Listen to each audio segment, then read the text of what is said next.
Hola, ¿qué tal? Bienvenidos a Nice to Meet You.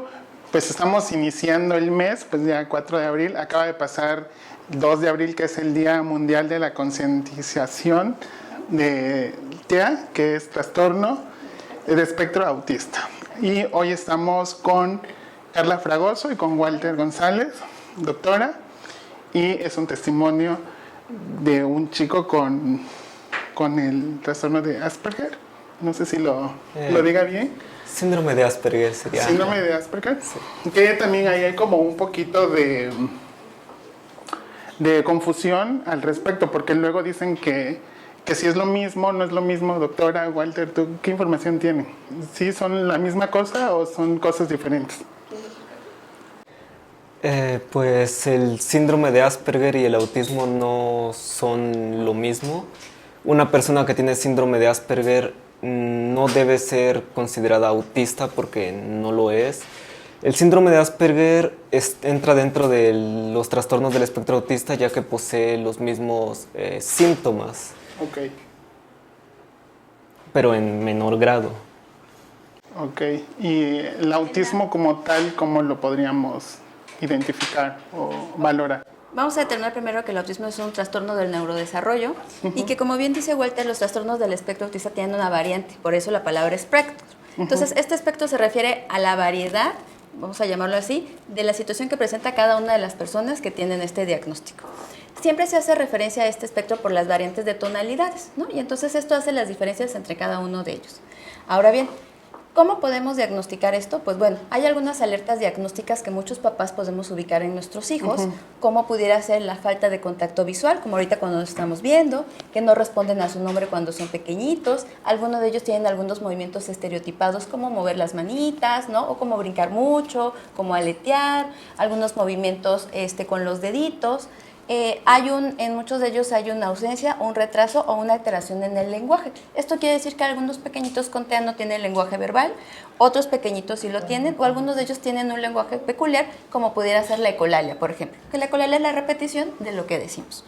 Okay. También hay unas alteraciones sensoriales que se presentan en ellos que a algunos papás les llaman la atención, como por ejemplo que se tapen los oídos con algunos sonidos como el sonido de la licuadora, o que sean muy selectivos en la alimentación, o que tengamos alteraciones o molestias al cortarnos las uñas, cortarnos el cabello, las etiquetas, la ropa o el contacto físico. Esto es parte de lo que los papás pueden identificar.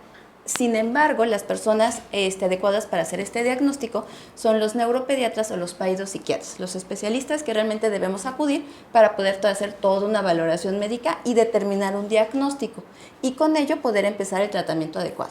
El diagnóstico, por lo que leía en información académica de Wikipedia, decía que se recomienda el diagnóstico temprano antes de los 2 años, de los 3 años, pero si no presenta un niño estas características o esta sintomatología, ¿a qué edad también podrías empezar a identificar este trastorno? Ok, lo que pasa aquí no es que si no lo presenta, luego lo va a presentar. Más bien parte de lo que habla esto es de la importancia de la detección temprana, ¿no? Entonces, el objetivo es empezar a detectar a los pequeñitos lo más pequeño posible para que podamos empezar con una intervención temprana y esto mejore la calidad de vida y la inclusión escolar, social, familiar y en un futuro, obviamente, cuando van creciendo, laboral, ¿no? Entonces, esta sintomatología muchos papás la identifican, pero muchos papás también la justificamos con alguna otra situación. Como es el más pequeño, está consentido, es hijo único, ¿no? Y entonces empezamos como a decir, va a pasar, y pues bueno, es cuando llegan a preescolar, sobre todo cuando muchos papás empiezan a percatarse de esto, porque las maestras son justamente quienes dicen, oye, algo está pasando, sí, claro. O hacen un comparativo con otros y dices, me empieza a llamar la atención aún más esto. Entonces, más o menos, justamente en la edad del ingreso al preescolar es cuando muchos de los papás nos preocupamos un poquito más y empezamos en la búsqueda de ayuda, acudir a estos especialistas. Sí. En tu caso, Walter, ¿cómo empezó tu caminar? ¿Cómo empezaron los síntomas? ¿A qué edad empezó a florecer esta inquietud de que podrías estar en un trastorno o con una vida diferente? Fue a partir de los 15 años.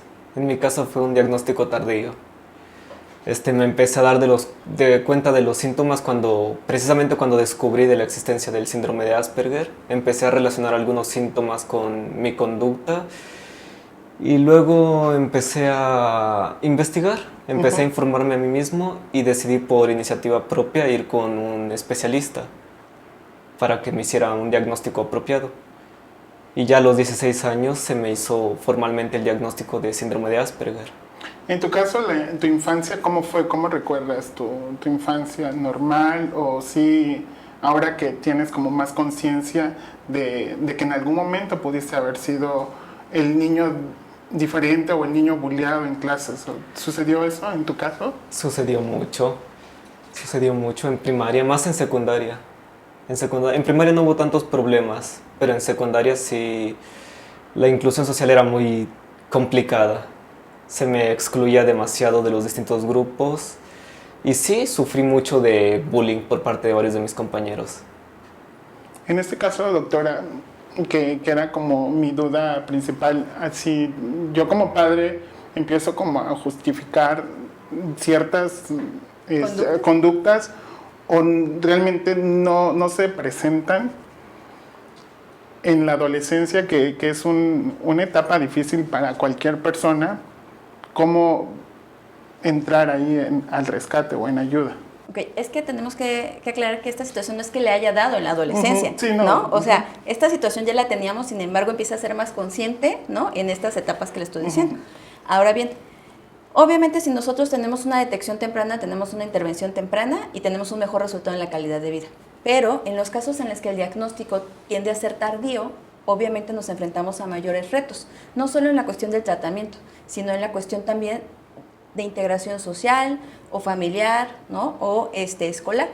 Entonces, esto hace que los retos sean más grandes, no solo para la persona que tiene este diagnóstico o el niño, sino para toda la familia, ¿no? Porque aunque actualmente sabemos mucho sobre esto, la verdad es que nos hace falta también mucho más, ¿no? Sobre la detección, sobre la intervención, sobre una sociedad mucho más empática, mucho más respetuosa, ¿no? Entonces, es por ello también la necesidad de, justamente, y la creación de este 2 de abril, siendo el Día Mundial de la Concienciación, para poder lograr esto, la conciencia de la diversidad, la conciencia de las diferencias, la conciencia de una sociedad mucho más empática y respetuosa, ¿no? Y entonces, es ahí cuando también muchas familias podemos decir, hay más personas, hay más niños, ¿no? Y entonces empezamos a ver que realmente el TEA es mucho más frecuente de lo que a veces pudiéramos pensar, ¿no? Yo he platicado con varias personas y muchas veces cuando sale la plática a qué nos dedicamos o qué hacemos, es el hijo de, el sobrino de, un vecinito o un familiar. Hoy por hoy cada día es más frecuente que podamos verbalizarlo, ¿no? Y eso hace obviamente que poco a poco hablar de TEA, hablar de autismo sea más inclusivo, sea más respetuoso, ¿no? Y entonces esto va haciendo también ir reduciendo las barreras que a veces nos enfrentamos cuando tenemos diagnósticos tardíos, pero también cuando tenemos diagnósticos tempranos. La verdad es que nos falta también pues mucho también para mejorar en esta cuestión de la sociedad. Sí, porque también, bueno, como tal, la definición etimológica de autismo son las personas que se aíslan en ellos mismos. Y luego, cuando no hay como esta información o no hay esta apertura de conciencia, es dejar solitos a estos niños o a estas personas con su mundo, porque también puede ser que los papás luego, como son los diferentes, los aíslan y no los dejan interactuar o los sobreprotegen. No sé si... Sí, por ejemplo, eso sí me pasó a mí. Mis padres me sobreprotegían demasiado. No me dejaban ir a casi ningún lugar sin compañía, porque les preocupaba demasiado, ya que era alguien un tanto diferente. Así que casi nunca me mantenían encerrado siempre en casa y casi nunca podía salir con los únicos pocos amigos que tenía. Sí, bueno. Sin embargo, sí solo me gustaría también como aclarar que realmente estos niños, estos adolescentes o estos adultos con el diagnóstico de TEA, no es que vivan en su propio mundo o no es que vivan en un mundo diferente. La verdad es que viven en el mismo mundo de nosotros, sí, en el mismo estado, en la misma colonia, muchas veces en la misma casa. Justamente por eso la importancia de hacer eventos donde vayamos rompiendo con estos mitos, ¿no? Con esta situación. Es el niño que está en su propio mundo. No, la verdad es que está en el mundo que nosotros vivimos, pero La importancia de conocer y saber de esto es justamente establecer las estrategias que nos permiten comunicarnos, conocernos, relacionarnos y entonces percatarnos que no es que vivan en un mundo aparte, es que todos, al tener diferencias, hace que podamos tener diferentes sistemas de expresión, de comunicación. Solo es necesario conocerlo para poder establecer todos estos vínculos. Doctora, hace un momento comentabas que poniéndolo como referencia a los colores, pues que es como una gama, el trastorno. ¿Cómo poder identificar si un sobrino, un primo, un hijo, lo que sea, fuera con este trastorno a diferencia de otro? Porque cada caso es especial y único como cada persona. Okay. Aunque hay una diversidad en todos ellos, hay áreas que están afectadas siempre, como son la parte de la socialización, como son la parte de alteraciones sensoriales o como son la parte de la conducta e intereses restringidos. En cada uno de ellos están alterados de manera o de nivel diferente, pero estas tres áreas, se encuentran afectadas.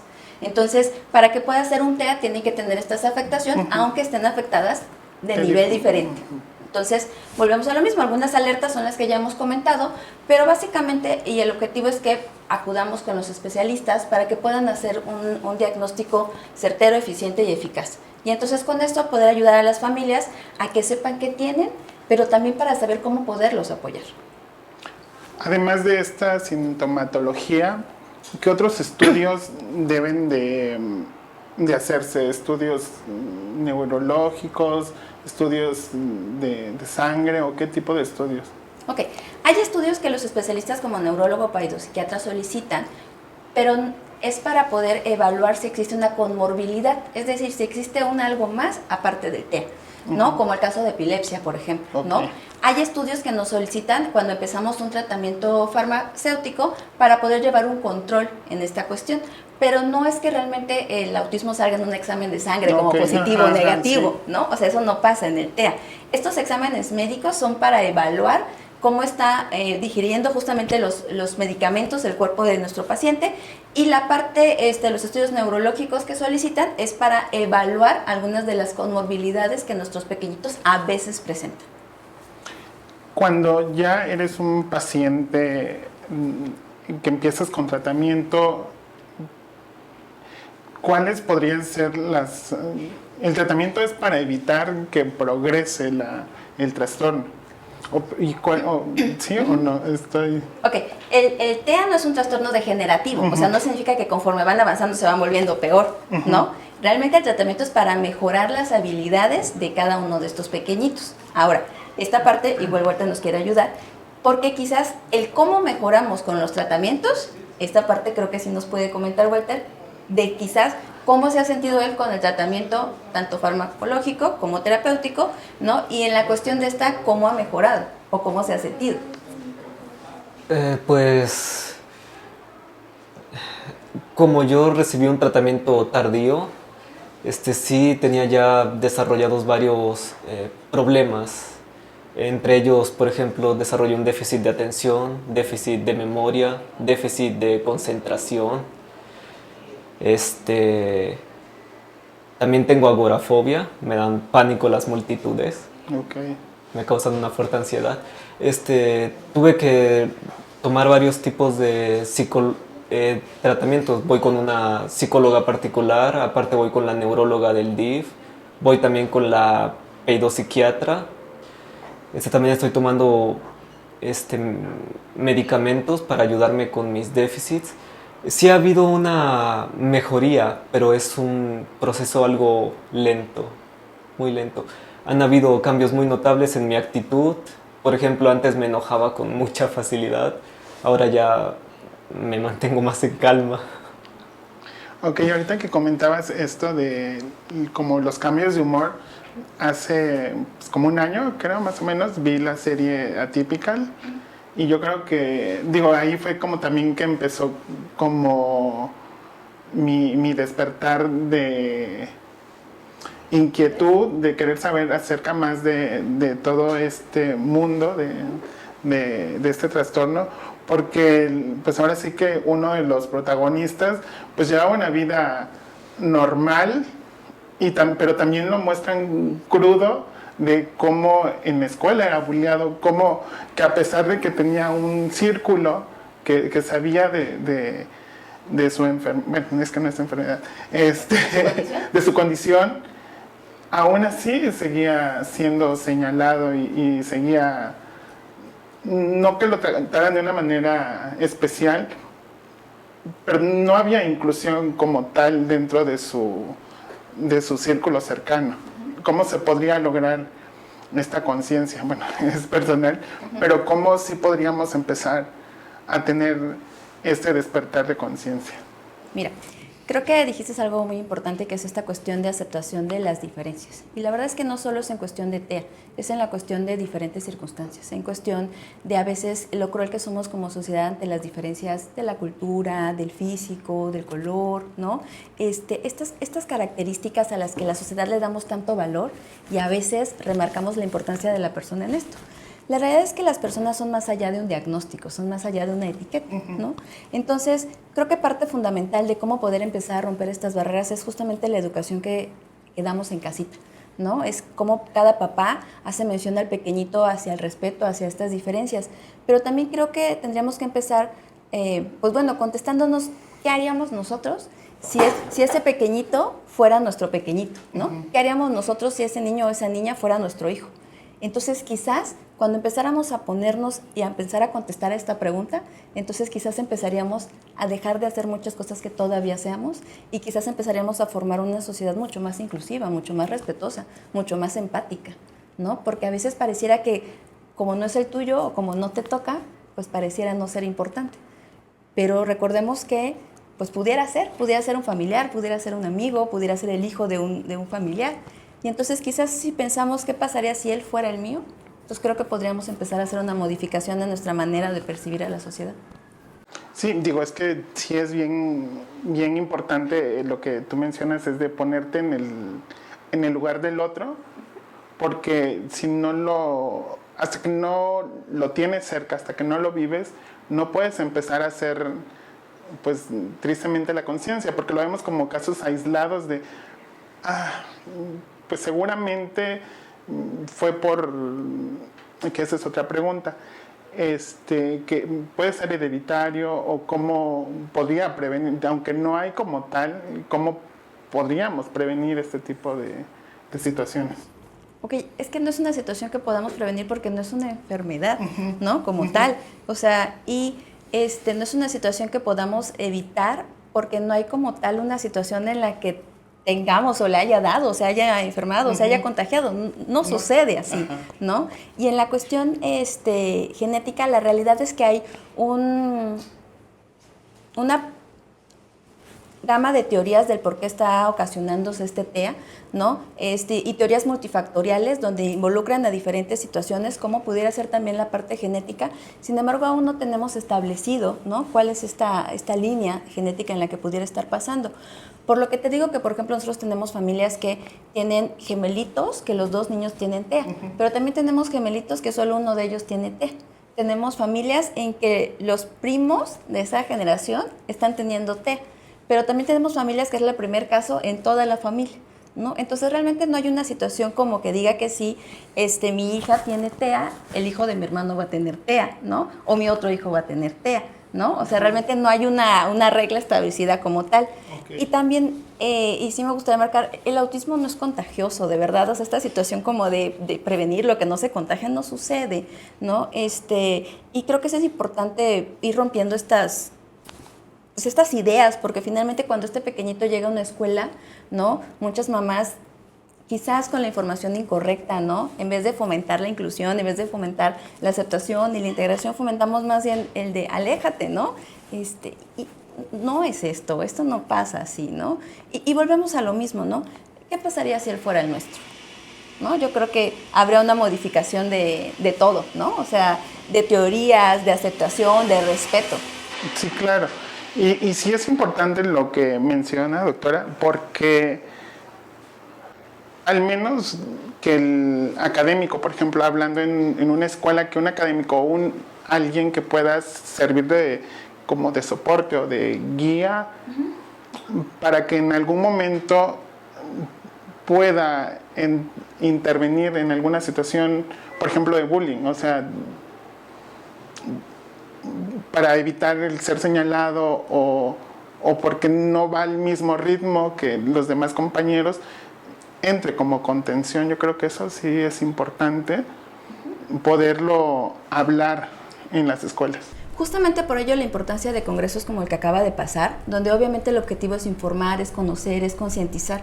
Y justamente año con año realizamos estos congresos con el único objetivo de poder llegar a las personas adecuadas. Es que realmente todos sepamos un poquito más de TEA, todos tengamos esta cuestión de saber a dónde canalizar a nuestros pequeñitos, dónde tratarlos, pero también vuelvo a insistir, ir rompiendo todos estos mitos que hay alrededor del TEA, ¿no? Es que este maestro puede identificar a este pequeñito, este doctor pueda canalizar al especialista, es que este papá pueda saber que algo está pasando y hacia dónde tiene que ir.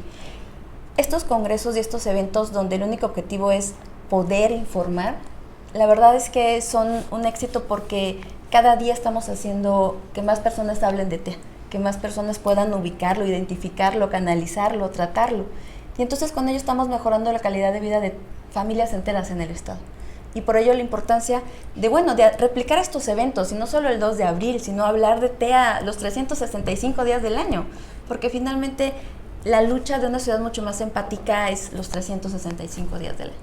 Sí, el ser o tratar de ser buenos seres humanos es de todos los días. Yo creo que hablar de la inclusión, no solamente con el TEA, sino de otras enfermedades o de otras capacidades diferentes, pues es diaria. O sea, antes de salir a la calle es de, no sabemos con qué nos vamos a encontrar. Y también lo que me tocó ver en una plática con una actriz que decía que físicamente son personas normales, pero que en un aeropuerto le tocó que el niño tuvo un arranque y vino otra persona y como que lo quiso reprender, aún llevando el listoncito azul que se supone que es como un aviso de este niño es un niño especial porque es autista.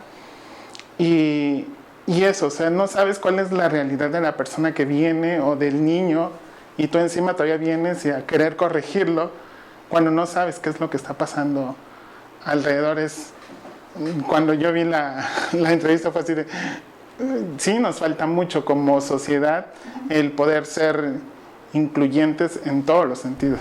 Y empáticos, quizás en vez de llegar y dar una solución, si preguntáramos realmente en qué te puedo ayudar, si preguntáramos realmente si podemos hacer algo, en vez de solo observar, en vez de solo criticar, en vez de solo juzgar, creo que para toda mamá que alguien se acerque y le diga, te ayudo, necesitas algo, te puedo ayudar en algo, ¿no? Creo que eso es mucho más importante que llegar y decir el clásico, si fuera mi hijo, ¿no? O si yo le diera 2 nalgadas, o si me lo prestaran una semana, ¿no? La verdad es que nadie sabe lo que hay detrás de cada familia, ¿no? Teniendo o no teniendo un diagnóstico con TEA, creo que es volver a lo mismo, ¿no? Es crear una sociedad mucho más empática hacia las diferencias y hacia la vida que cada uno enfrentamos. La verdad es que aún llegando al trabajo, algunas personas llegan enojadas o molestas y tristes y a veces solo criticamos, pero no sabemos qué hay detrás de cada uno de ellos en casita o qué problemas traemos.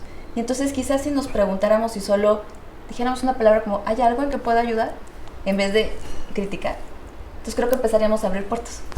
En tu caso, Walter, ¿te has topado con alguna situación incómoda de este tipo que no sé, que de repente puedan como señalarte, o el bullying al que has sido, al que te has visto expuesto?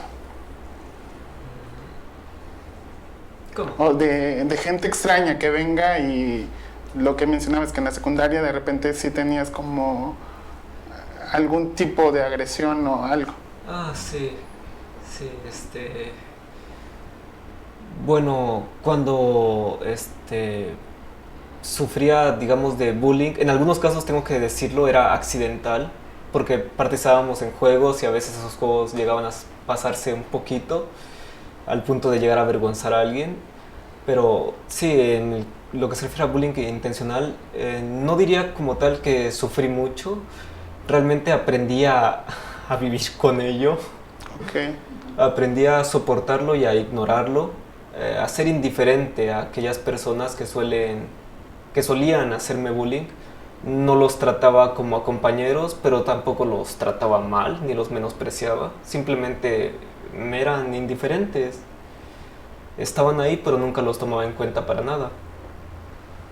Y tampoco dejaba que cualquier cosa que dijeran o hicieran me afectase. Ahora tú que también te has vuelto un poco activista, dando pues conferencias y llevando tu caso, exponerlo, porque también es difícil abrirte ante una sociedad por lo mismo que dices que sufres de agorafobia. ¿Cómo ha sido este proceso? Pues sí ha sido algo ¿cómo decirlo? Inquietante. Me ha puesto algo nervioso. Nunca me ha gustado llamar la atención. Nunca me ha gustado que me tomen fotografías o que me graben. De hecho, ni siquiera soy capaz de verme a mí mismo en un video. Me causa ansiedad. Okay. No puedo. Apenas escucho mi voz, cierro los ojos.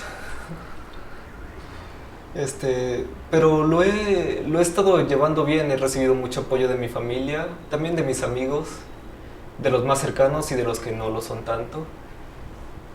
Ha sido una muy agradable experiencia. Me ha ayudado a abrirme un poco más y obtener nuevas experiencias. Doctora, me gustaría que nos comentara, aquí en el estado, ¿en dónde podría una persona acercarse para empezar a tener un diagnóstico? Ok, pues bueno, mira, depende mucho de cada familia. Hay familias que acuden primero a algunas instituciones gubernamentales, algunas otras van a áreas privadas, ¿no? Hay instituciones en las que podemos tener ya identificadas estas áreas de tratamiento y donde tenemos a los especialistas para poder hacer este diagnóstico. Estas áreas que bueno, están al alcance de la sociedad en general, que el único requisito para poder ingresar a ellas es que tengamos la sospecha de TEA o que tengamos el diagnóstico de TEA para hacer una valoración médica, pero también para iniciar el tratamiento.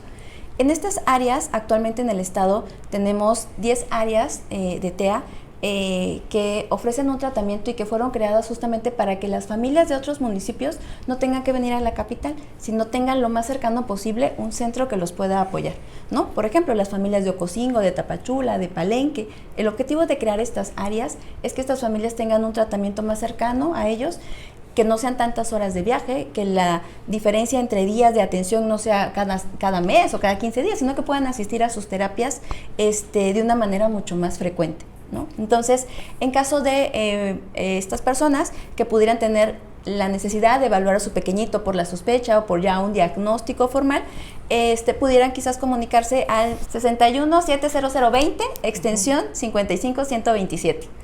Okay.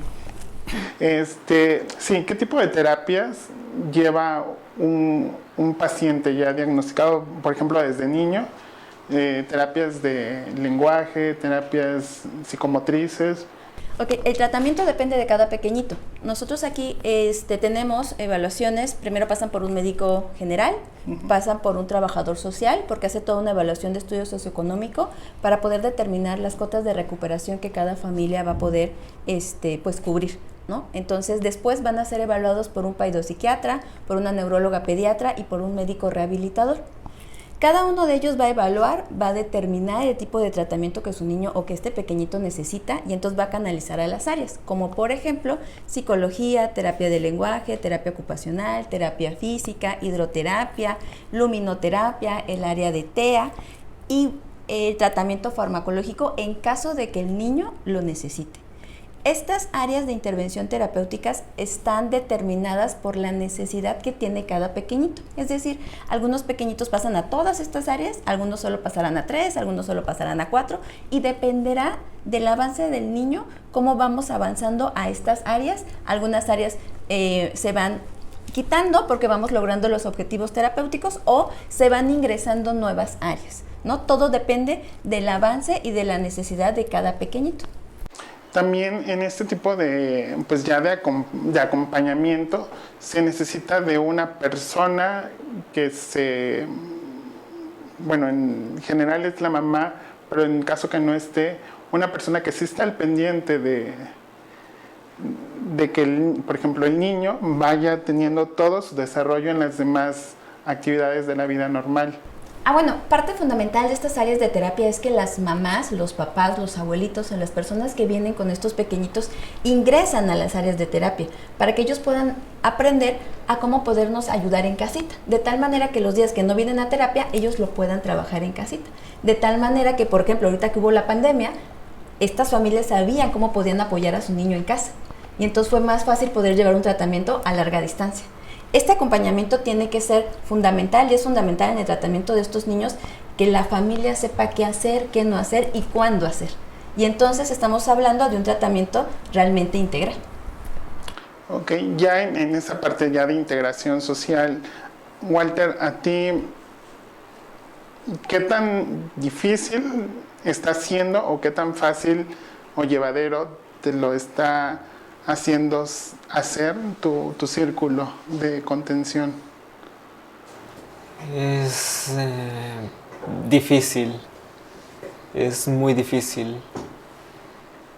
Integrarme a cualquier tipo de grupo social me es muy difícil conocer gente nueva, hacer nuevas amistades. Yo me mantengo siempre hasta el momento me he mantenido en mi centro de confort. No he salido de ahí desde hace ya mucho, mucho tiempo. De hecho, ya tiene varios años que no hago un nuevo amigo. Okay. Muchos, muchos años. Todos los amigos que actualmente tengo, todos aquellos que forman parte de mi círculo íntimo, son amigos que conozco desde primaria, algunos incluso desde preescolar. Porque me es tan difícil hacer amigos que no puedo permitirme perder a los que ya tengo. Por eso hago todo lo posible por mantener mis relaciones personales con mis amigos más antiguos, en lugar de centrarme en conocer más personas. Doctora, en definitiva, sí considero que se logra la inclusión social de una persona con TEA. ¿Qué tanto tiempo lleva el poder incluirlo por completo, sin que tenga como sin que ellos se sientan apartados, o cómo incluirlos? Okay. No sé si me explico. Como dos preguntas, ¿no? La primera es, ¿cuánto tiempo nos vamos a tardar en que este pequeñito sea incluido en una escuela, o sea, incluido en una fiesta, en una reunión familiar? Dependerá mucho de las características del niño, del tratamiento del niño y también de su familia, ¿no? Uh-huh. Sin dudarlo, obviamente, la sociedad también ejecutamos un papel bien importante. Entonces, no hay como un tiempo, porque realmente esto depende de cada pequeño, depende también del tratamiento. No es lo mismo un pequeñito que recibe un tratamiento una vez al mes a un pequeñito que tiene un tratamiento más frecuente. No es lo mismo un pequeñito que recibe un diagnóstico temprano a un pequeño que recibe el diagnóstico a los 8 o a los 10 años, ¿no? No es el mismo resultado que tenemos con una familia comprometida a una familia que no lo es tanto. No es lo mismo que tenemos cuando nos toca una escuela inclusiva y que realmente los maestros se ponen la camiseta, a algunos que a veces les cuesta un poquito ponerse esta camiseta. No es lo mismo una sociedad empática a una sociedad que cierra puertas, ¿no? Entonces realmente esta pregunta está pues sujeta a muchos factores. Ahora, ¿cómo podemos hacerlo? Pues bueno, creo que tendríamos que hacer una lucha constante de cada uno de nosotros desde nuestra trinchera, uh-huh. Desde los medios de comunicación, desde las escuelas, desde los médicos, desde los terapeutas, ¿no? O sea, es simplemente ir abriendo esta cuestión de respeto, esta cuestión de empatía, esta cuestión de aceptación de las diferencias que cada uno de nosotros tenemos, porque realmente es que todos somos totalmente diferentes, teniendo o no un diagnóstico. Si bien ahora ya hay pues un poco más, siento que en los últimos años han habido más investigaciones, más programas, libros.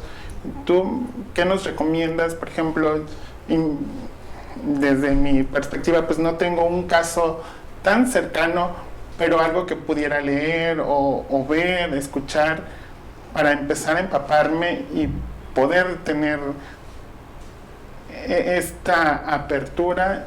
Y si en la calle veo a algún paciente con TEA, poderle brindar el apoyo. Pues bueno, justamente creo que es la asistencia a congresos como este congreso que acaba de pasar, donde el objetivo es tener el conocimiento de especialistas, ¿no?, en esta área, donde no solo hablamos de qué es el TEA o cómo diagnosticarlo, sino también cómo podemos apoyar, cómo podemos establecer las estrategias de intervención o cómo podemos apoyar a estas familias, ¿no? Creo que lo importante es realmente acercarnos a especialistas, a libros o a textos que realmente tengan una base científica, ¿no? Y quizás no basarnos en películas, ¿no? Porque a veces también todos nos quedamos como el rol de una película y pensamos que todo funciona a través de esa película. Sí, claro. Y la realidad es que no todos son esa película, ¿no? Entonces, creo que es establecer justamente, leer lo que tenga una base científica, asistir a estos eventos como este congreso, que tiene toda esta base y que tiene el objetivo de dar a conocer lo que es y lo que no esté. Bueno, el congreso ya recién pasó. ¿En qué instituciones podríamos tener también como alguna charla o algún tipo de información extra? Ok, pues bueno, justamente en nuestra institución no solo se queda en dar un tratamiento, también se queda en dar justamente esta capacitación a sociedad en general, a personal de salud, a personal de educación, ¿no?, a padres de familia. Esta institución, a la verdad, el autismo no solo se queda en una receta o en un tratamiento, es justamente buscar las oportunidades que nos puedan dar para hablar, para concientizar y para dar a conocer el tema.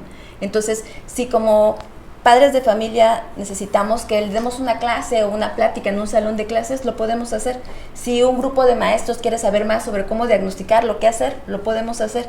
Si una escuela se nos acerca a nosotros sobre pedir apoyo, sobre cómo podemos apoyar a este pequeñito, también lo podemos hacer.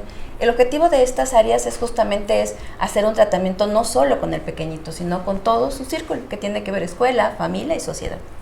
Ok, ya para irnos despidiendo, Walter, algo que nos quieras pues compartir, algún mensaje que quieras darle pues a las personas que nos están viendo, nos están escuchando desde, pues ahora sí, desde lo que a ti te ha tocado vivir, y para poder comprender más cómo tratarlos, cómo es la vida con este trastorno. Pues es algo difícil de expresar, pero si tuviera que decirlo, diría que traten de ser más empáticos, traten de sentir, de entender cómo nos sentimos, cómo es nuestro día a día, porque para nosotros es muy complicado poder entender a los demás, y de la misma forma a ellos les cuesta mucho entendernos. Yo soy incapaz de comprender muchas cosas en el comportamiento de las personas, no sé por qué hacen ciertas cosas, no entiendo por qué se enojan bajo ciertas circunstancias, tampoco ellos entienden por qué yo siempre me molesto cuando, por ejemplo, intentan tocarme la cara. No me gusta que me toquen la cara, me enoja mucho. Okay. Tampoco me gusta que me abracen sin que me avisen. A mí me gusta que me pidan permiso cuando me van a tocar. Es algo que me calma. Que traten de ser más empáticos, más comprensivos, y sobre todo que sean pacientes, porque sé que a veces puede ser muy exasperante tener que lidiar con alguien que se comporta de una manera tan inusual como lo hago yo a veces. La gente siempre se enoja cuando está a mi alrededor, se enoja mucho porque no comprenden por qué hago lo que hago y cómo lo hago. No son capaces de ver más allá de lo que hago. A veces piensan que lo hago por egoísmo, por envidia, pero lo cierto es que lo hago porque así es como soy. No hay una razón más allá de eso. Y sí llega a ser muy, muy difícil vivir rodeado de personas que son incapaces de comprenderte. Es solitario.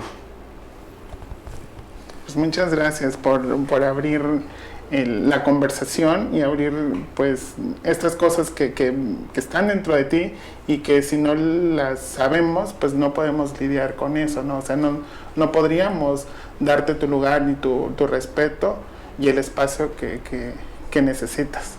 Doctora, ¿algo más que quiera agregar? Además de la atención oportuna, el ser pues incluyentes, el ser empáticos, el ser tolerantes algo más que usted... Pues bueno, yo solo quizás podría solicitar que bueno, todos los papás que identifiquemos un algo en nuestros pequeñitos, que este maestro que identifica un algo en este pequeñito, que bueno, la verdad es que no dudemos en acudir a los especialistas, que la verdad es que no pasa nada si acudimos a una cita, evaluamos, confirmamos o descartamos el diagnóstico. Y que bueno, realmente en la actualidad ya hay muchas maneras de podernos apoyar y entonces que no dejemos que el tiempo pase, porque la verdad es que el tiempo no regresa. Y en cuestión de intervención temprana y en cuestión de tratamiento, el tiempo es algo que a veces no tenemos y tenemos que trabajar sobre ello. Sí, que además, bueno, recordar que este tipo de trastornos pues son silenciosos y la atención oportuna yo creo que es una manera de brindarles un mundo mejor a ellos, hacérselos más llevadero y comprenderlos y pues... Muchas gracias a los dos, doctora, por su apoyo, a ti por abrir tu corazón, tu sentir, y la verdad que muchas gracias, que es un gusto poder platicar con ustedes. No, ustedes, muchísimas gracias. Esperamos que pasen otras veces. Sí, pues seguramente ahí los estaremos contactando para tener otras conversaciones, otros tipos de información que siempre se está generando, yo creo. Claro que sí, muchísimas gracias. Sí. Muchas gracias a ustedes por estar con nosotros y recuerden compartir, dar like, suscribirse y pues nada, pues muchas gracias y nos estamos viendo en el próximo Nice to Meet You.